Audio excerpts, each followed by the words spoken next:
78 minutes, 73-0 up, and your guys are fighting to win a turnover to end the game like that. Doesn't that just define this team?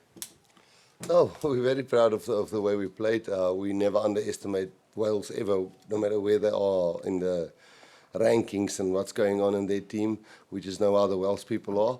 But I think Asenati actually got that last turnover, if I'm correct. And we're so glad for guys like Asenati and Zach, you know, and a few guys who hasn't really played for us in a while. Robbie's getting proper start. So I think the hunger of guys who doesn't get always opportunity also showed today. And yeah, it was important for us to fight till the end. Rassie, Yeah. looking into the new year, there's been a lot of youngsters that haven't quite got the opportunity yet. Planning ahead, what's your thoughts about giving those youngsters more game time, along with keeping the stability of the experience? Yeah, I can probably disagree with you in a bit, if you don't mind. I mean, Zach is pretty young. Grobbis is 27. Asenati is under 30. Ruan is 27. Cameron Hanekom was injured. Elrich was injured. Krappis is a guy that's 26, 25. Sasha is 22. Kainen is 22. Ethan is 23. So Damien Willemse is 27. So I think we've given a lot of guys chance, but obviously guys, as I said, like Cameron, Evan Roos, there's a few Pepsi, there's Pete from the under 20s, there's Batu, there's Cheswell, there's the hooker from the under 20s, there's so, it's going to sound weird, but I know the Autumn Nations Cup is like a mini World Cup for tier 1 nations next year. But this year for us, ending top of the table was pretty important. We never look at the world rankings, but this year we don't know if it will be beneficial when the draw comes out this week. We're not sure what will happen. But next year with greatest rivalry and all that, I'm not so sure if we'll put so much emphasis on that Autumn Nations Cup, because I believe 18 months out from a World Cup, that's when you really start knowing your World Cup squad are. So next year I think we'll be, even though we only play really good strength teams the whole year, I think we'll try and get more caps into guys. Rassie, you played in the 96-13 game back in 98. Would you say today was more on side, or was that more on side? I think the thing that we did really well, in those days we didn't have a hell of a game plan. When I was playing in that game, it was more individual guys that just maybe click on a day. But I felt we've been building up, and I thought really today was a controlled performance, because the Welsh are not guys who just roll over and take the shots. They fight till the end. So for me personally, I'm probably going to look at the tape, but for me that was probably one of the more really clinical performances, and us putting our soul out on the game and not trying to stop our other team's soul, because I think the Welsh are in between what they really want to do. They've got a great coach and they will come right. But I think this was a really good controlled performance. And we know it can change in one game. So that 98 game, we beat them 4, and then we lost the 99 twice against them. So things change quickly. But I thought it was a proper performance. Rassie, can I just get your take on what happened at the end and with that getting set up? Yeah, well, I don't know what I can say now that won't be controversial. I mean, didn't look good. I think justified the red card. How it happened and why it happened, and if there was, it was, that's the right word, provoked. I'm not sure, but that's definitely not the way we would have liked to end the game. I don't. The optics was great. Yeah. Rassie, we can talk about a lot of records, but I know your team don't chase records. What would you say to the Welsh players tonight? Just things change really quickly sometimes. Again, I want to take you to 98 what was the score, sir, in that game? 96-13. And then that was 98. And 99, I played here at the stadium at the opening. We lost, and we lost later in that year as well. So a year in the rugby is a very short time.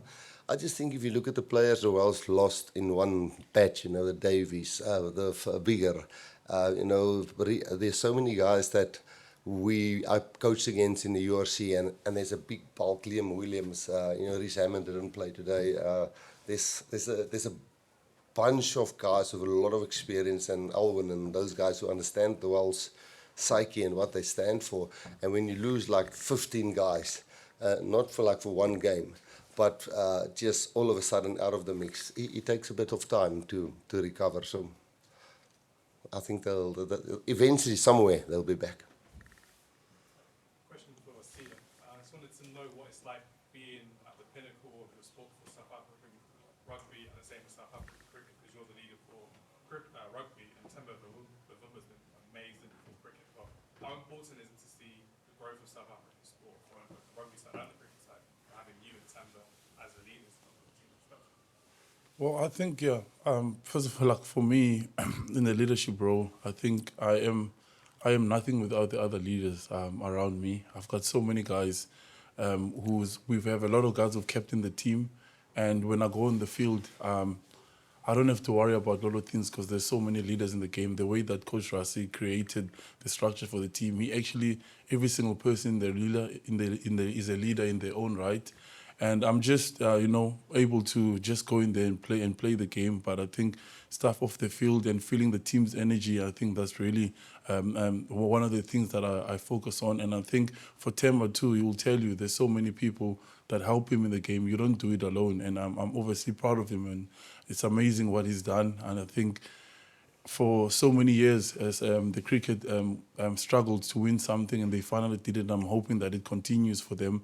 And I know the coach, Coach Rassie and their coach, met and spoke, and we draw energy from each other. Bafana are doing very well as well. The women's Proteas have reached 2 finals in a row, so there's so much happening. And then our women's team as well, they for the first time, they played in the quarterfinal of the World Cup. So there's so much growth that's happening in our country, in our sport.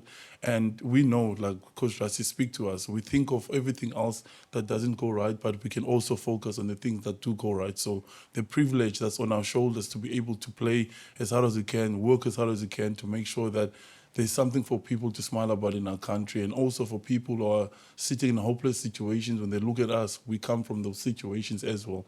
They know that it's possible, and that's what drives us each and every single day. We don't have new motives each week. Our purpose is constantly the same. It's for our people back home. Rassie, question for you. This specific game, you've got guys chomping at the bit to go out there. Yeah. It could easily have become a barbarians game from the outset, go too wide too early, and they want to press. What was the messaging in the week, and then steer to you? How did you basically enforce that messaging in the game? Because as you said, Rassie, it's probably the most controlled performance in the circumstances that this team played.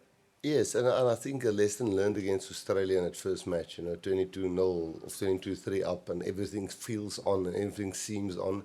But if you then get the control and the balance a little bit right, and you understand that you can't run your forwards off your feet, because eventually then when they have the ball, there'll be lots of holes in our defence. So yes, knowing there were guys on the bench that was really hungry to come on, like a guy like Kwagga always comes and bring energy, Marco, obviously the whole front row, Andre I think was immense today. And I think, our average test caps, I'm not 100% sure, but something like 38. And I think since we've been coaching since 2018, I think this is the 92nd time I've been with the team since 2018 that we had like a team talk before the game. And today we just, the team talk said, but listen, we've put in the hard yards. Let's go and try and withdraw within our game plan and our structures. Not one guy wants to do individual brilliance all the time, because then it becomes like a barbarian game. And we wanted to finish with structure and knowing that we slowly trying to master our craft. Yeah, I think the backs, Sasha took a lot of control in the game and Krappies, and we, like we always do, we know where to play and we want to play in the other teams off, and there was no difference today because we saw what Welsh they did last week, how close that game was till the 60th minute. So that's what we did. The guys that are in control of playing in their half, they took control of that, and us as forward was to make sure that the set piece is good. But other than that, yeah, I think the discipline that we had, because we have the respect for the team that we were playing against today. Question for you. I think as everyone looking around us, around the world, in rugby, sort of look at the Springboks team and think, do they even 2 years out from the World Cup, is there anything that you can sort of identify in the game that you would say is a development point for you in the next 2 years? Asking me? Yeah, definitely. I mean, if you think Ox and Jan Hendrik wasn't here and Frans Malherbe wasn't here, Verloot's not here. It's quite a couple of guys who wasn't here. Cameron, Elrich, there's Jaden, Jordan. There's really a lot of fussy, Edwell, Kirtley, Cheslin, So I think the thing would be to have that group of guys and all of them can be in sync like we did today with swapping teams in and out. Because I know people say, when we win a World Cup, people say, yeah, but you don't do things in between the World Cup. And then now when we do things in between the World Cup, people say, but you're not going to peak in the World Cup. So it's a difficult thing to please different point of views, but we sort of internally just want to get better every game, and every player must get better. But guys are getting older, and you have to manage that. And then when the young guys come in, I don't think their games are getting better, but I think also their calmness and their understanding. For us, this is nice. When I asked the guys, how many guys hasn't played here? I think 11 put up their hands. 11 players hasn't played here. Of course, this is special for us. We like the horses in front of the bus. We like the military band. We like the whole thing that the Welsh do. And that was a new experience for guys like this who hasn't played here. And now they won. So I think just getting experience, getting better, and always trying to stay ahead of the pack is a nice challenge. But we know what next year lies ahead for us. So, yeah. Everybody just getting also comfortable at sometimes being the favourite. We're not great at that as South Africa. When we're the favourite, we seem to find a problem somewhere. And I think sometimes when we're the favourite, we must embrace it sort of without being arrogant. Rassie, another fine performance from Sasha tonight, 28 points. I think he ends November with the highest dominant carry rate and also tackle evasions. What have you made of his season for the Springboks over the course of the year? How do you reflect on his performances and his growth? Yeah, I think the nice thing for Sasha for his age is definitely he's physical. He sees the space. The guy can play soccer. He's got lots of ball sense. He can feel the game. But I think there's sometimes still a looseness in his game, which will come with more time. And a guy like Andre is 31, and Damian Willems, who can play there, is 28, and Mani is 28. So I think having that comfort zone where you can let's give him the confidence, go and play. And if it doesn't go well, give the other guy a chance, like we did. We've sucked him in games. I don't think he was perfect always, but he's 23. Nobody is perfect at 23, so I think he's growing nicely into the role. But we will never forget the other guys we have who can also do the job for us there. Annemie, and last one there.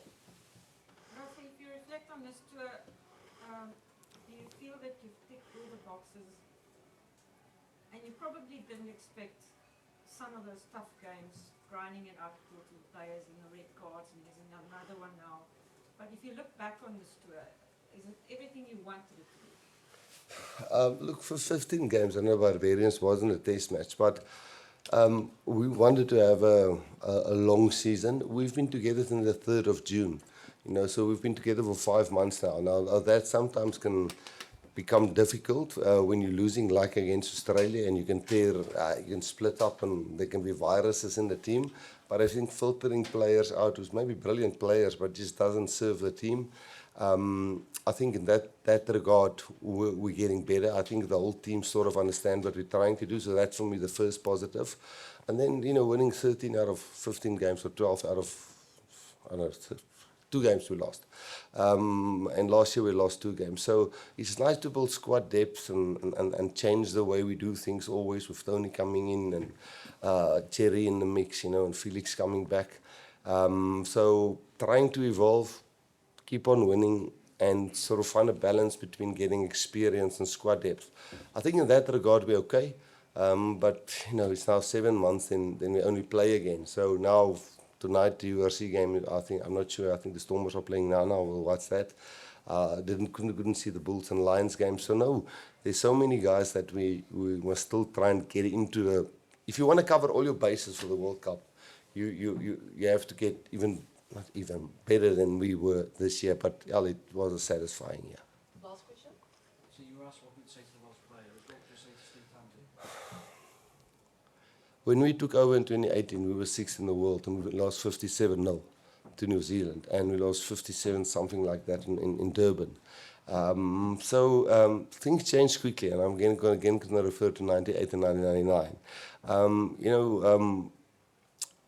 I don't know how they feel things will work off the field, but I know Steve for a while, and I know if every player is fit and he can get caps into them.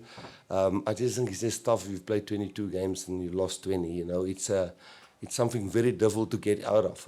We were in that situation. People were burning jerseys, but yeah, the Welsh people, man, they're here. So you got the support, and the players got the fight. If you can get 1 or 2 wins and get a little bit of a roll on, things will change. You know, I don't know their players and their coaching staff so well to give answers and solutions. But I knew things changed from 2016, where we were nowhere, and in 2019 we won the World Cup. So anything's possible, man.